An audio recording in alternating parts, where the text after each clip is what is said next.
Est-ce que vous avez encore espoir de voir cette mesure de l'encadrement des loyers prolongée? J'y compte bien, parce que je sais que l'encadrement des loyers a eu des effets extrêmement positifs à Paris, contrairement à ce qu'a dit Marc-Philippe Daubresse à l'instant. L'encadrement des loyers nous a permis de contenir les loyers dans la capitale. Vous savez, les chiffres parlent d'eux-mêmes. Avant l'encadrement des loyers, avant 2015, les loyers explosaient. Ils avaient progressé de 50% en 10 ans. Depuis l'encadrement des loyers, nous avions enfin un peu de stabilité sur le niveau des prix. Et donc, il faut impérativement que le gouvernement fasse tout pour que cette mesure puisse continuer à s'appliquer. Mais il y a des chiffres contradictoires, puisque visiblement à Lille, bien malgré cette mesure, les loyers ont été en augmentation. Vous savez, chaque situation est spécifique. La situation du logement à Paris est d'ailleurs une situation bien particulière.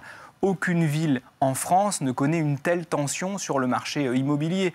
Paris est par ailleurs une ville très dense, c'est la ville la plus dense d'Europe. On a peu de possibilités de construire des immeubles neufs. Le choc de l'offre à Paris, ça ne veut rien dire. On ne va pas construire des dizaines de milliers de logements à Paris. Il n'y a pas la place pour les construire. Donc, dans une ville comme la nôtre, la question de la régulation des prix est une question fondamentale. Si on laisse faire la loi de l'offre et de la demande, on sait très bien ce qui va se passer, les classes moyennes vont devoir partir. Et donc l'encadrement des loyers est une mesure essentielle pour maintenir les classes moyennes dans la capitale.